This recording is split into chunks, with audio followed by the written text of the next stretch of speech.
Hello, everybody. Though for the biblical prophecy, if you want to come in, then let's see. I will post the link down below. Let's see. Actually, I'll post it in the live chat. How about that? Hey, Math Pig. See Math Pig in the comments section.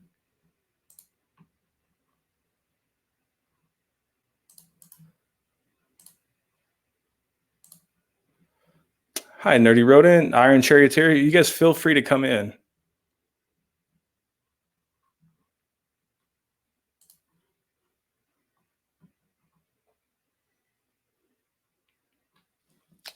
I mean, or I can, just sit in here by myself. That's fine. It's fine. I don't even care.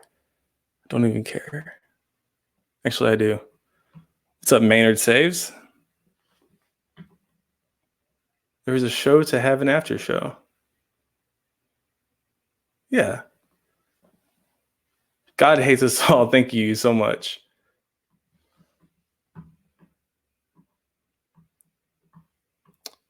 You guys are free to come in. The link is in the thingamajig in the whatchamacallit bobber thing. Just click on that. The thing. Yeah. Biblical marijuana prophecies. Yeah. Can we real quick? Can we talk about that? Shoot, where's my lighter? There it is.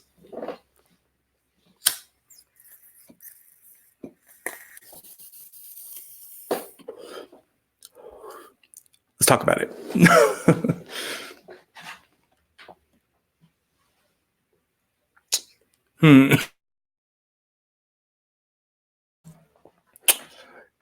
I guess nobody's coming in. No after show. Oh, nobody at all, huh?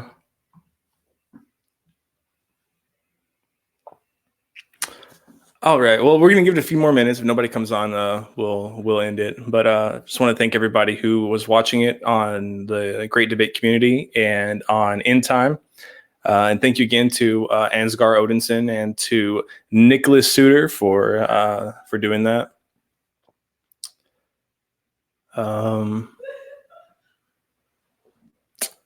Yeah.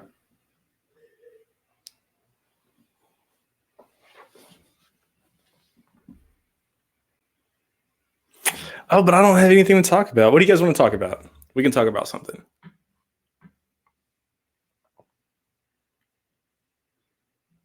Dude, Maynard, whatever. You can come. We can talk about whatever, whenever.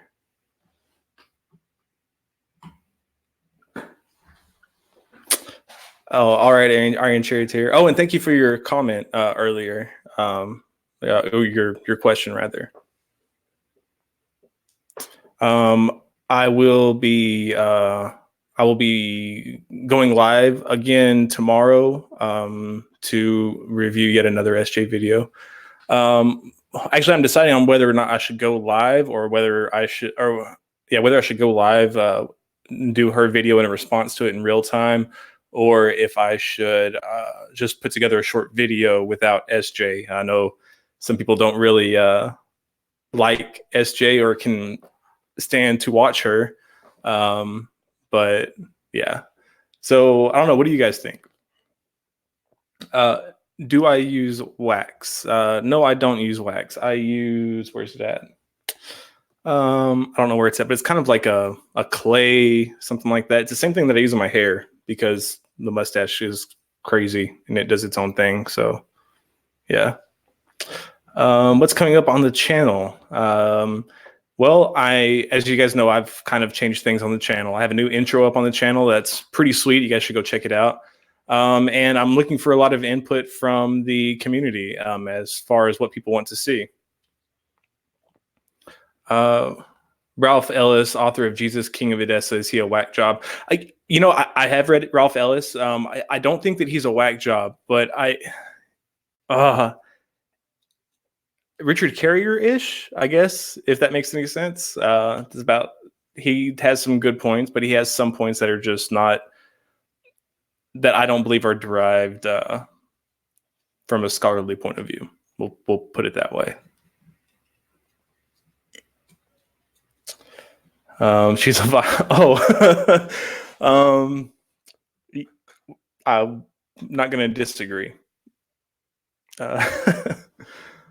Okay, well, it doesn't look like anybody else is coming in, so I'm going to go ahead and put an end to this because it's getting awkward for me. But thank you guys so much for watching. If you haven't subscribed to my channel already, please subscribe. This video right here is awful, so I don't feel bad if you don't like it. And just thank you again for watching me and watching what I do and listening to what I say, and just thank you in general. I hope everybody has a great day. Oh, wait. We have somebody. Hello? Hello, are you there? Hi, Maynard. Hey. Good, can you hear me? Yeah, I'm here. I can hear you well. Awesome. How you doing, Jim? I'm doing well. I was just about to end it all whenever you came and saved it. Yeah, I know. I'm a little shy sometimes. Oh, no need to be shy, man. Were you able to watch the end times or the end time? I was only able to watch one live chat at a time, so I wasn't sure if I saw you or not. I was in there probably the last half of it. There's some prophecies that I know my family I grew up, they buy into everything. Mm-hmm. And growing up, I just never bought into any of it. It just never, none of that shit ever sat well with me.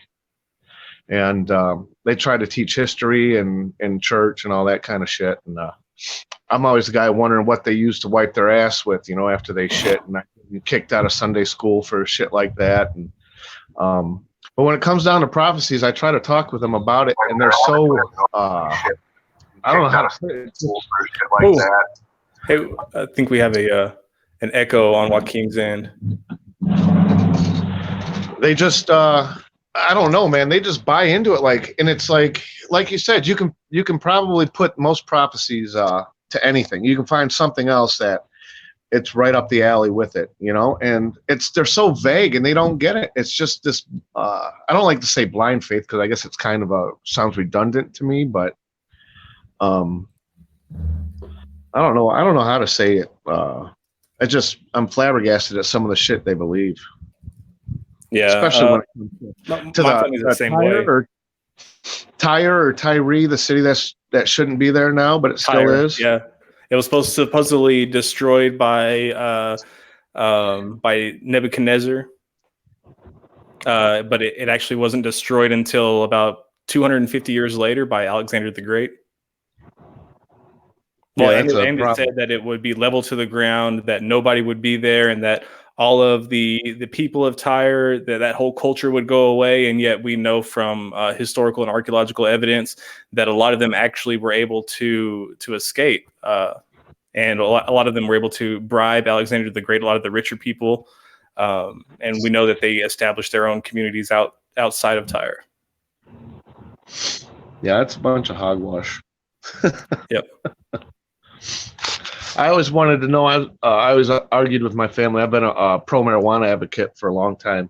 How come they never, when it talks about God created everything when he created the plants and the seed yielding plants and herbs and stuff like that. And they always would say, no, that came after. That must have, I guess, speciated or from another kind. God wouldn't create something like that, and I just find it funny. Too much of this shit, to tell you the truth.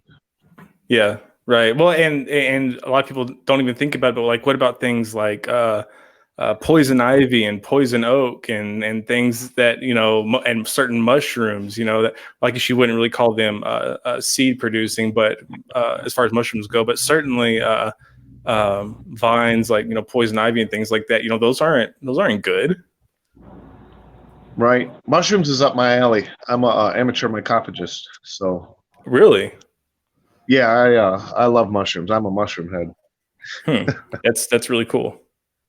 Yeah, cool. we just grew some oyster mushrooms. Just harvested them yesterday. That's really neat. Yeah, it's cool shit. Spore prints, shit like that. I always wanted to ask Hovind, how did the mushrooms, how did fungus survive the flood? That's a really good point. Maybe they grew on the inside of the ark, and then they pollen, and then they spread the spores afterwards. But there are so many hundred thousands of species for just a couple of spores to get on there and speciate into what we have now. It's a Yeah, but you see, we have kinds of mushrooms. So all we needed was just one kind of mushroom, and then they came from there. We don't see a mushroom coming from a non-mushroom. There would be new species generating daily. I mean, yeah. Oh, there's a question. When was Tyre called Phoenicia? It was called Phoenicia back in the time of Tyre. It was in that same city state. It's oh yeah, Tyre's in Phoenicia. Hey Stephen, thanks for joining. Yeah, you'll love it. It's on End Time or Great Debate Community. It was a lot of fun. I really enjoyed it.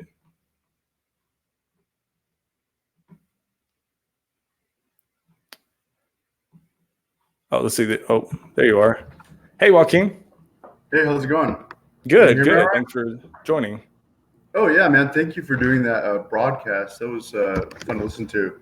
I mean, I listened to the second half. I enjoyed it, and I appreciate people who do that kind of stuff because there's so much misinformation and nonsense that people believe that I think damages people's lives. You know, and the damages they're not just their lives, but their children's lives. That they hurt their entire families with the phony things that they believe. Yeah, no, absolutely. I couldn't agree more. Did you watch the presentation by any chance? You know, you mean at the very beginning?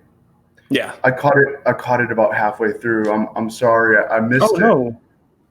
No worries. I just want to make sure that you didn't think that it was all just about biblical prophecy, like where that was coming from and whatever. Basically, I made ties between Donald Trump and the Antichrist. Okay.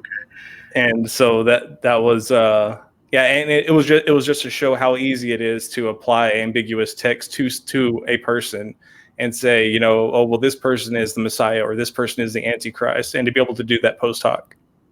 Oh sure. I mean, you could do almost anything if you're creative enough and you're full of shit. And people do. People.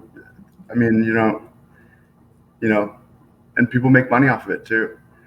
Yeah, people write books about it, make YouTube videos, and just and the sad thing is that not only are they making money off of it, but they're, like you said, they're changing lives and not for the positive. I wanted to ask you about something that I find fascinating. Have you ever looked into, the fact that the authors of the New Testament were using the Greek manuscripts of the Old Testament, the Septuagint? It's a funny. Yeah, I actually talked about it in the broadcast. Yeah, where they were using the Greek Septuagint, which was a Greek translation of the Hebrew Old Testament, and scanning through it, looking for things that they could apply to Jesus, or that they could say Jesus did, such as the triumphant entry into Jerusalem, being born of a quote unquote virgin. Yeah, that's a funny little bit of text right there, the triumphal entry, because you have one of the authors saying that it's, go and fetch, a donkey. A donkey. Says, yeah. And this is go and fetch a donkey in a colt.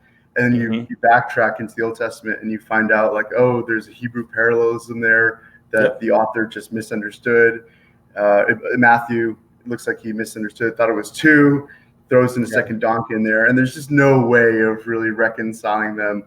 Like, I don't know how Christians live with that cognitive dissonance.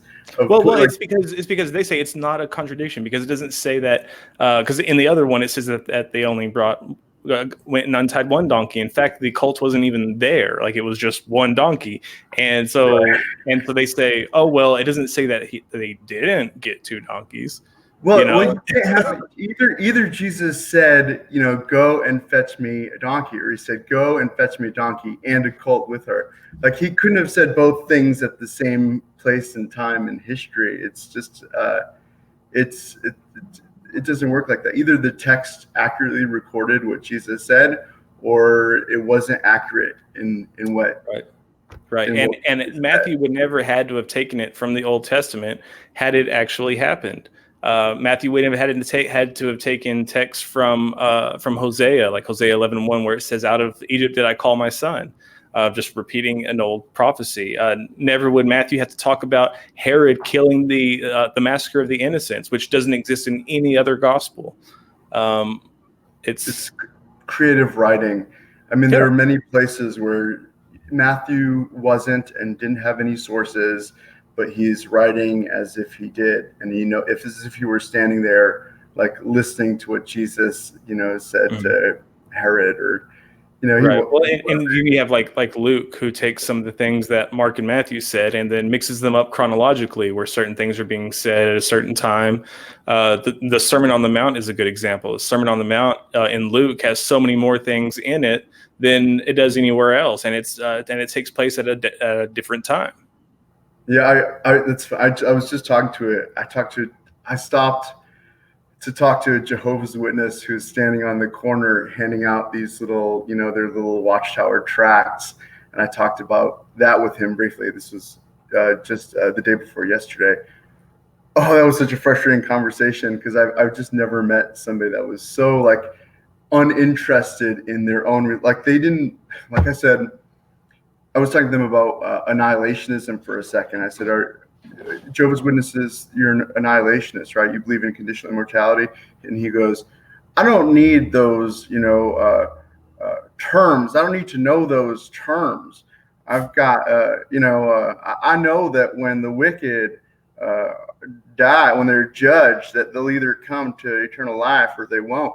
It's like, okay, but it doesn't hurt you to know those words. Like, that person was willfully ignorant. He just didn't want to know. Like, there was a psychological block, and it made for the most frustrating conversation ever. And I don't think I'm gonna go out of my way to talk to Jehovah's Witnesses anymore after that. I mean, I shouldn't judge everybody by one person probably, but that was such like a frustrating experience that I just like I was trying to talk to him about induction, like if you see, one duck and it's white, another duck that's white, another duck that's white, the next one is more likely to be white than it is to be. Well, not even about probability, but it's more reasonable to believe that the next one will be white.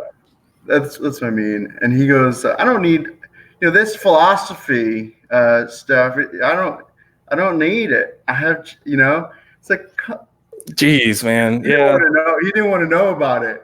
Like, he didn't even want to hear about it. I think a lot of Christian people, there's just this mental block where it serves a purpose for them to have Jesus in their life, so that they're actually guarded against even taking in new information. So it's kind of funny how trying to teach things to Christians, like trying to reach out to them, can be kind of a fool's errand sometimes. But I love talking about this stuff so much and I love listening to it myself. And I wonder how much of the audience, listening to that last podcast, I wonder how many of them are atheists who just love hearing about it. I would say the majority of them. Yeah, probably. And it's not just, that they like hearing about it, but they enjoy learning about it, because atheists are atheists for different reasons, just like Christians are Christians for different reasons. And, some atheists are atheists for wrong reasons. Some Christians are Christians for the wrong reasons.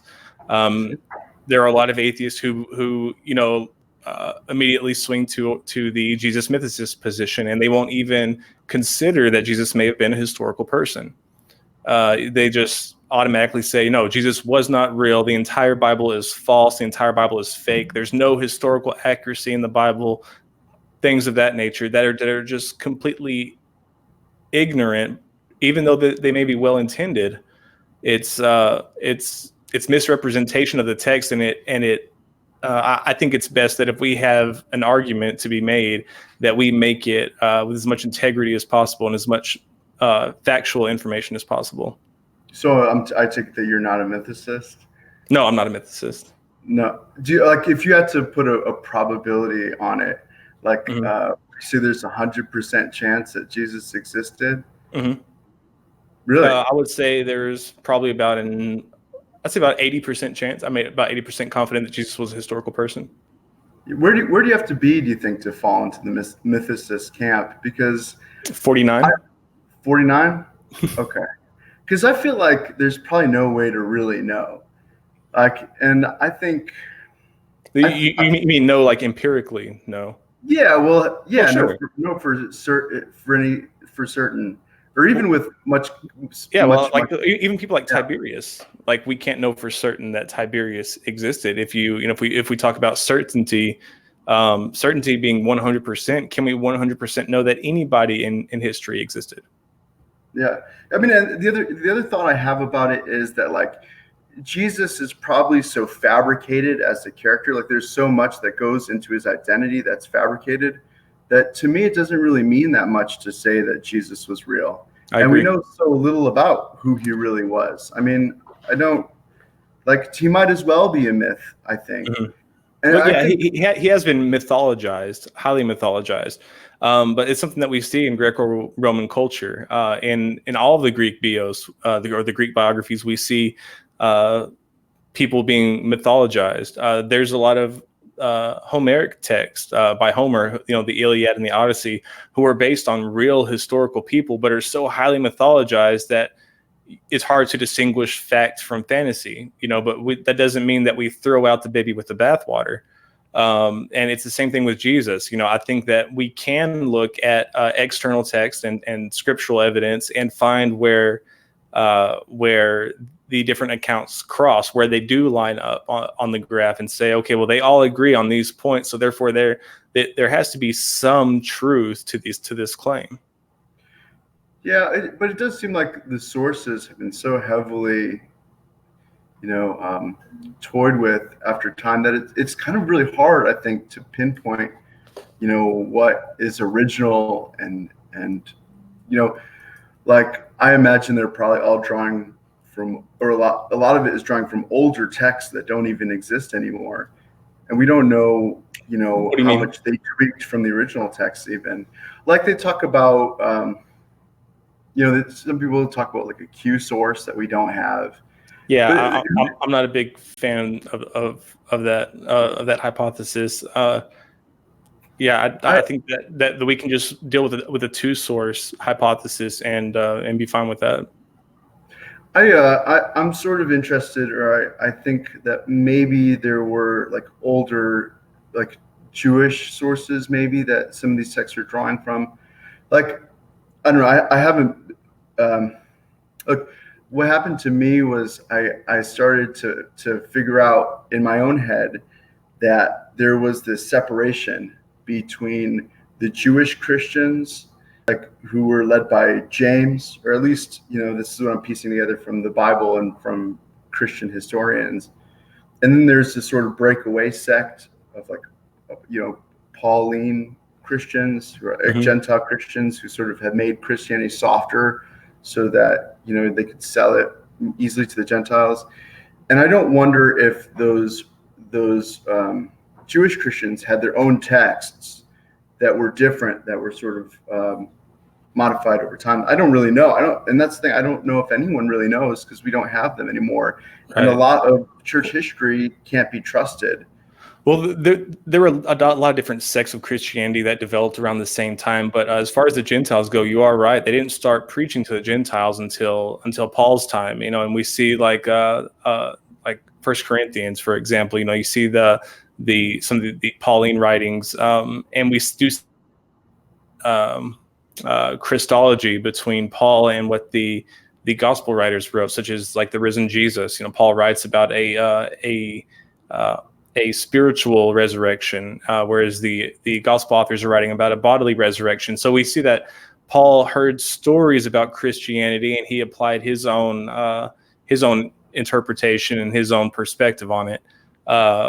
but I wouldn't say that it was just James or whatever. But there was a lot more than two different different ideas of who Jesus was.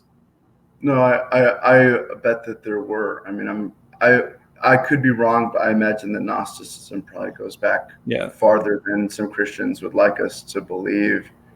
Personally, I'm still learning a lot about these things. And Iron Charioteer says Pauline Christians did not like circumcision, and that was absolutely right. One of the biggest fallouts that they had in the church was circumcision, and whether or not Gentiles who were circumcised could eat with Jews who were circumcised, or whether they had to get circumcised before or whenever they would convert into Christianity.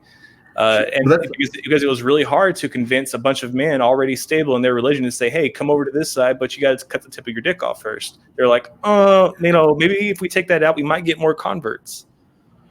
Well, that's what was really, there was a major revelation for me to read in Acts, where Paul goes to the church in Jerusalem and meets with James, and James tells him, look how many, Jews have converted to Christianity.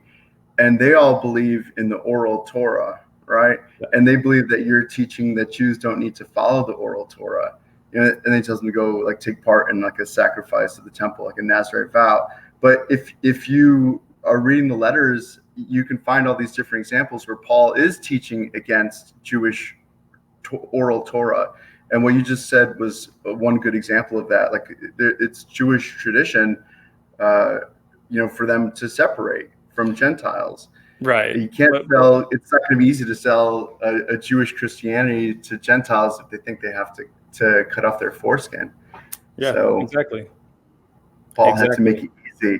I mean, I don't know if there are other people who think this, but my theory is that either Paul or someone around that time figured out that they could use Christianity to make money off of people. And they started to tweak things. And this one guy's in the comments says that I'd like to think that the snipping is just symbolic. I don't think that they were metaphorically cutting off foreskin. I mean, what does that even mean? You should be your heart should be circumcised. I know it says that crap. That's metaphorical. But as far as their argument was certainly whether or not they should physically, literally cut off somebody's foreskin. Yeah, Jews were circumcised on the 8th day. It's a real thing. Jesus was circumcised on the 8th day. Right. Well, if he existed, which I think he probably did. But I also think that guys I think some of those very liberal ideas that you see in scholarship, I could be wrong about this as well. But my guess is that there's a strong bias in Christian scholarship towards, that still keeps them from moving farther to the left than I think they will in the future. And I think my guess is that if you come and you look at biblical studies 100 years from now, I think they'll be much, much farther to the left than what you see even today. And those ideas the idea that Jesus was just a myth, which I think is very highly stigmatized right now. I think you're going to see more people openly saying that they think that he might have been a myth. I mean, Robert Price I think he's maybe a genius. He's a smart guy. Oh, he's amazing. I love Robert. Yeah. I mean, I listened to that podcast, the Bible Geek podcast, and that's just an amazing. I haven't heard that one. Podcast. Oh my gosh, the Bible Geek podcast is so great, and there are a million episodes. I mean, just find it on Castbox or something, and you'll love it because people it's just people sending in questions to him, just the weirdest questions, and he just he's funny and he's witty and he answers one after the other after the other after the other, and he's been doing it forever. It's great.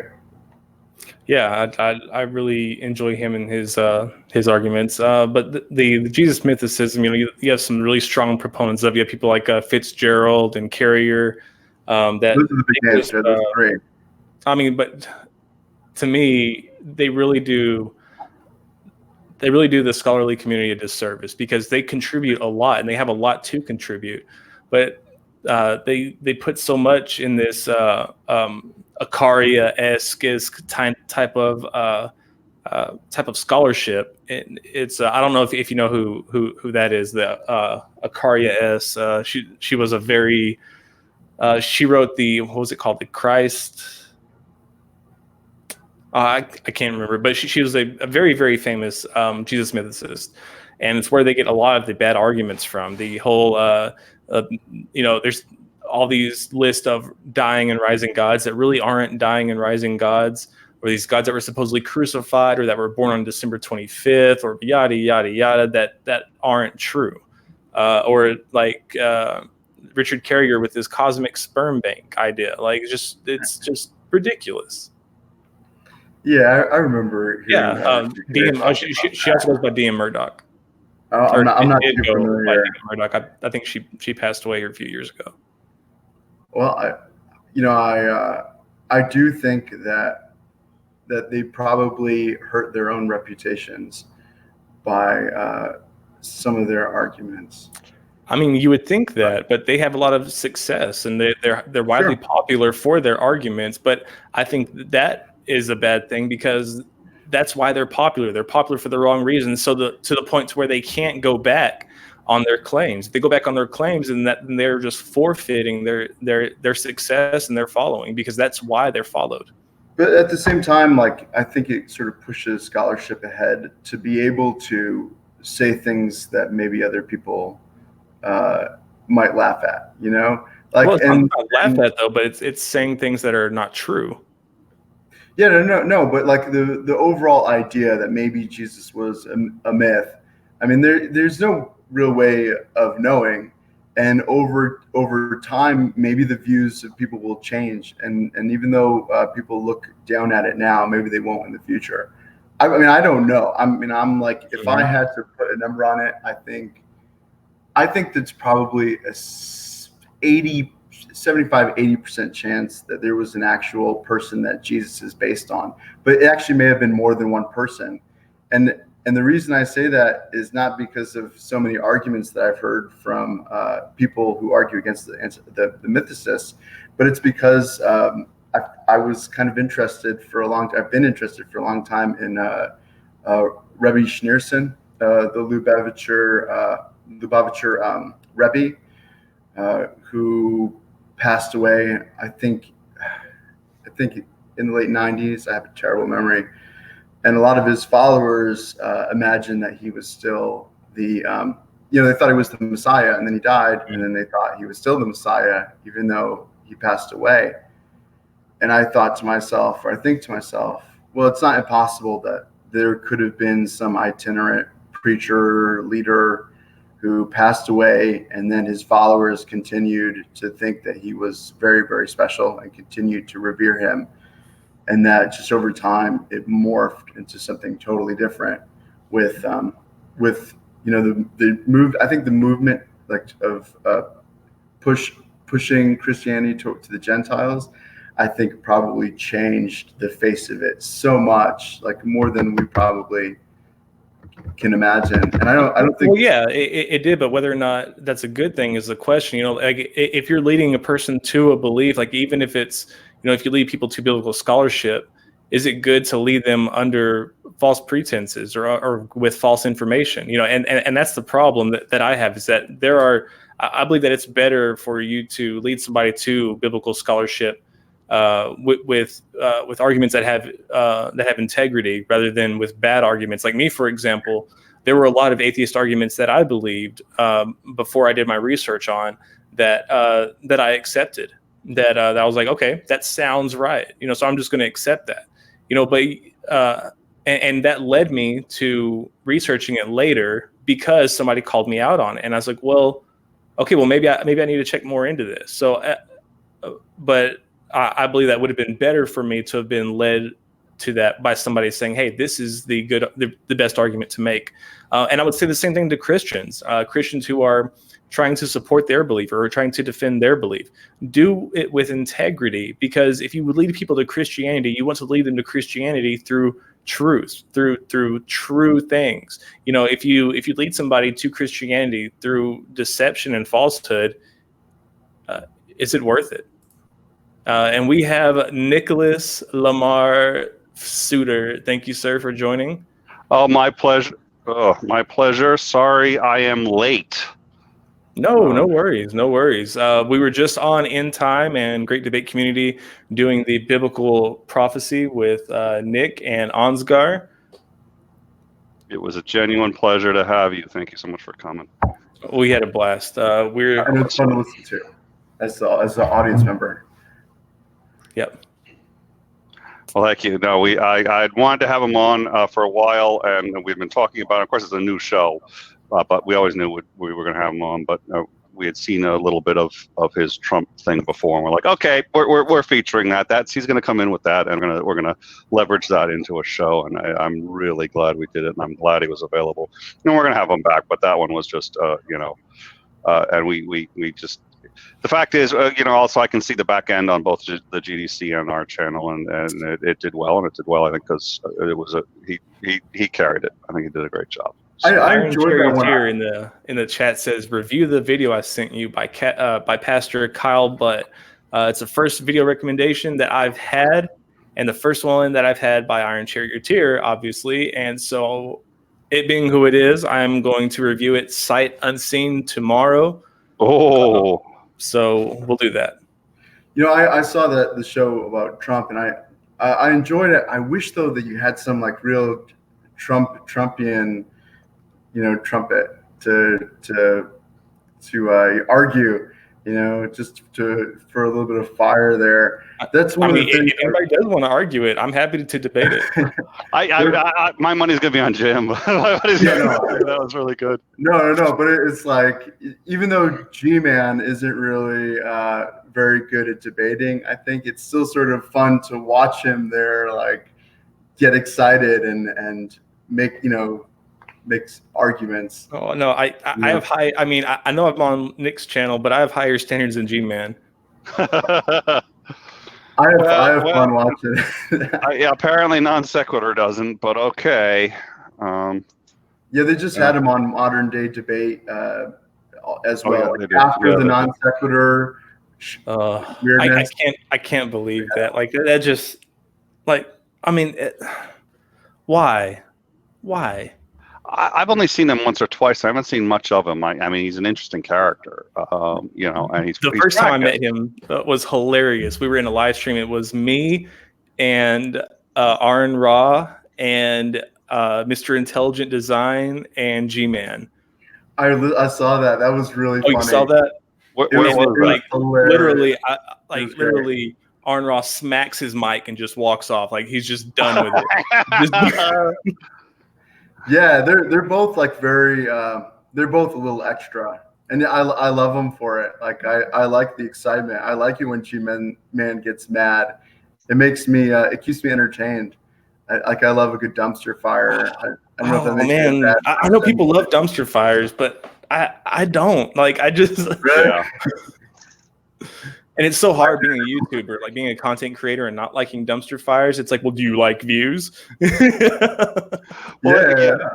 Isn't that always the problem? I mean, Ansgar and I have this discussion almost every day, and I mean, we're against the dumpster fires, and we're but it's sort of like, hey, we'd like to go forward, and we've decided we're going to do our best to do it the right way and build a reputation of not having those. But oh my God, it's sort of like, well, we could have.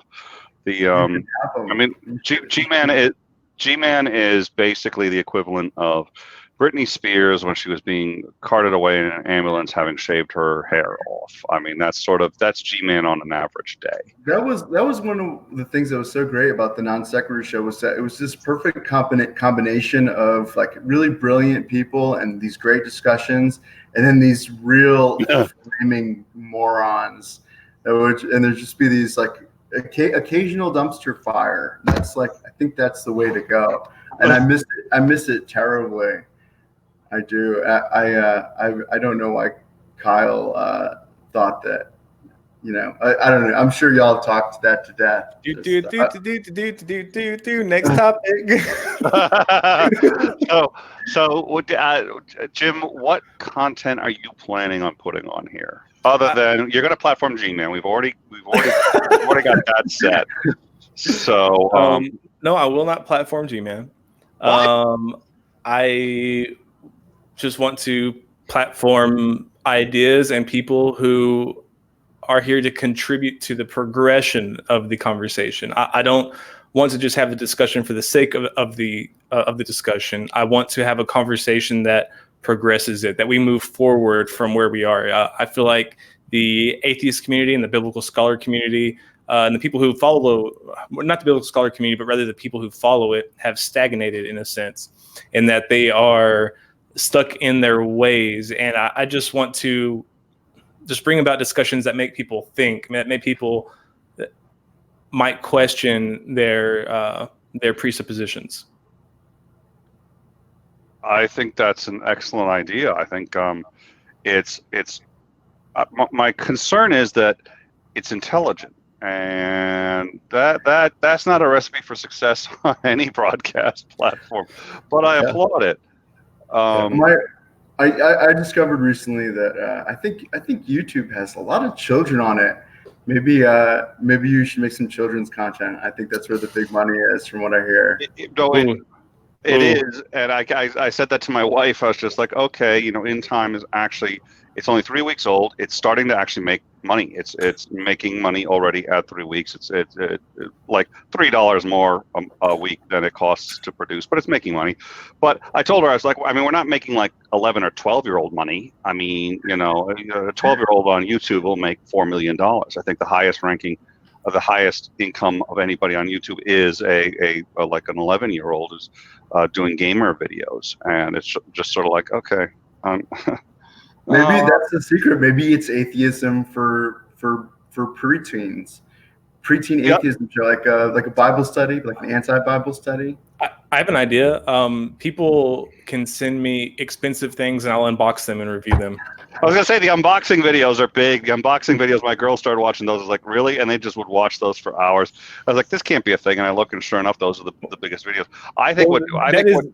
That is one thing that I did want to feature on the channel, though, is because I've had a lot of people over the years do fan art for me and even send me things. And that is one thing that I wanted to do, is feature things from the community that people send me or make for me and things like that. But here's okay, I got it for you.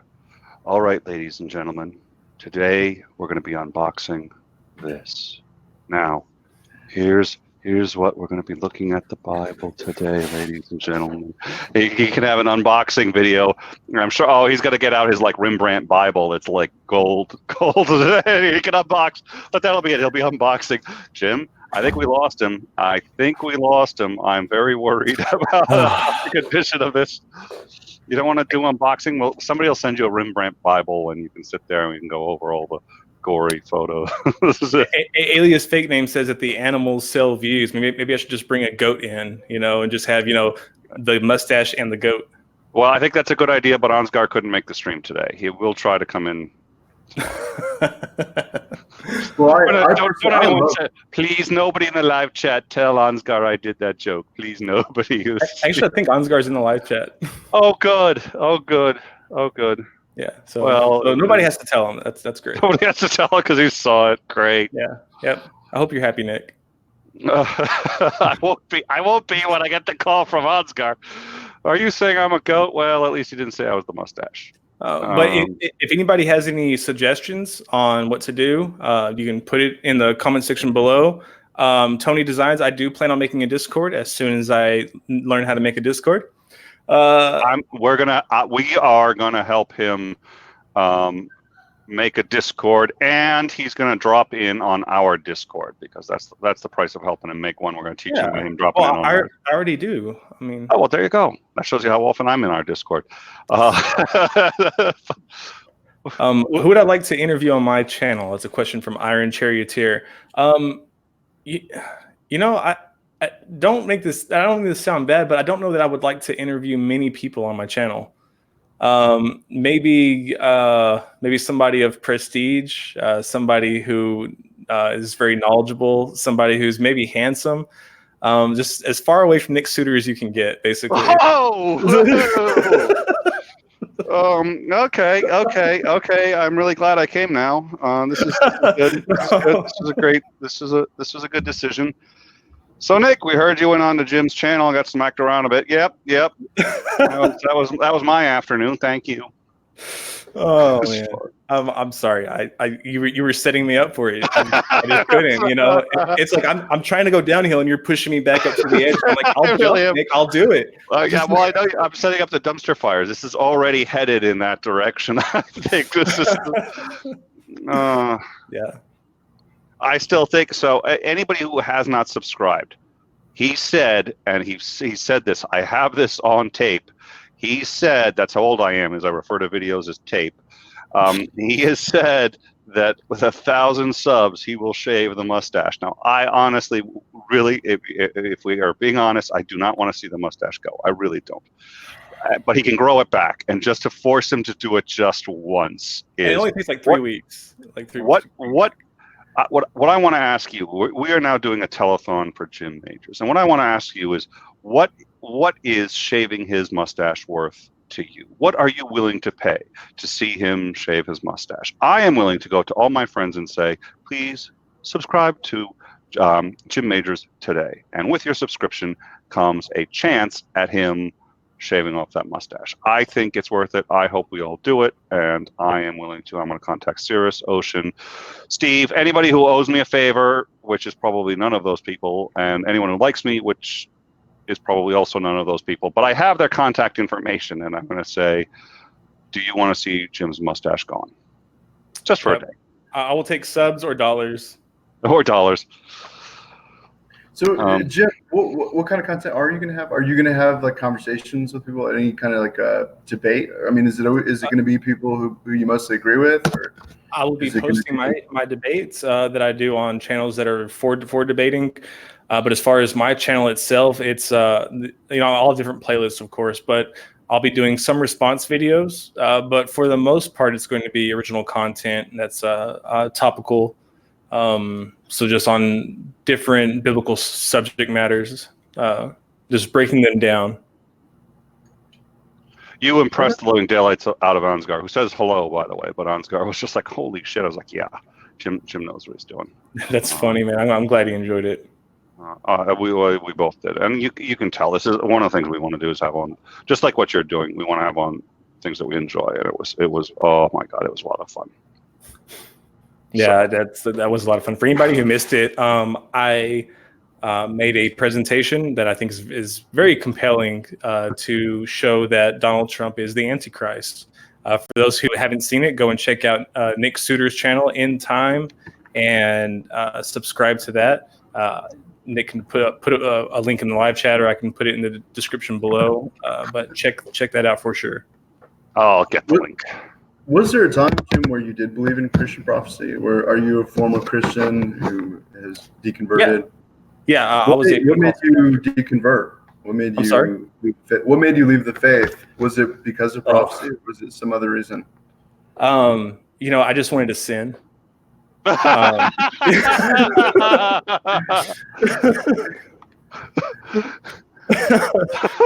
I just wanted to do all the things that God wouldn't let me do before. To be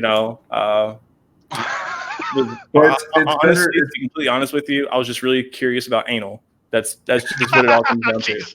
It's better to do sinning as a Christian, because it does, and then ask forgiveness. Yeah, according to Ted Haggard, I mean, what's the deal? You didn't have to, In fact, you could have probably gotten more money and more subs staying a Christian, and then just doing the anal, and then afterwards, sitting there saying, "I'm sorry, I have sinned, I'm imperfect, and let's move on and pretend like none of this ever happened." Oh, that is the ultimate get out of jail free. Hindsight's 2020. You were a minister, right? Tim Matthews in the live chat says, have you seen Aaron Ra's biblical prophecy videos? Any points of connection? I have seen them. He does give a lot of good points. I believe that some of the most damning evidence, though, he does leave out. I do think that he could do better on them. But I love Aaron Ra. He's a good friend of mine. And I enjoy his videos for the most part. God Hates Us All asks, why don't you debate SJ on biblical prophecy? Bow, bow, bow, bow, bow. In mid-September, the middle of this month, SJ and I will be debating on Modern Day Debate. Still currently trying to pin her down on a date. Follow me on Twitter at DJ Majors and look for SJ, or just look for SJ in general, and you'll find me on her stuff.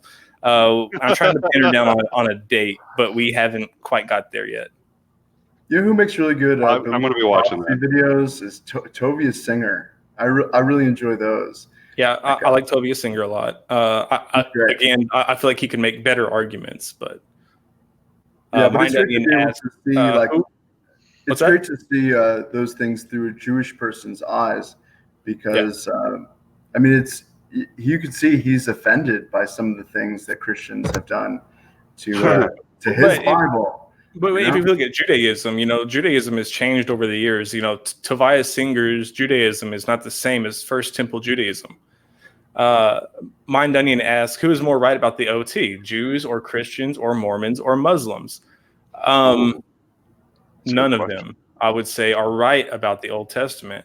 I would say that as close to being right about it would be the Jews, and that's only because that's the oldest interpretation that we have of the text. Yeah, and there's a lot there to be said about tradition, like things that with the Christians, you have all this baggage that you're bringing along with you, and as a Jew, you have all this baggage that you're bringing along with you. But if you're reading the Old Testament, I'd much rather have the baggage that you're bringing along with you as a Jew than the baggage you're bringing along with you as a Christian. Well, sure.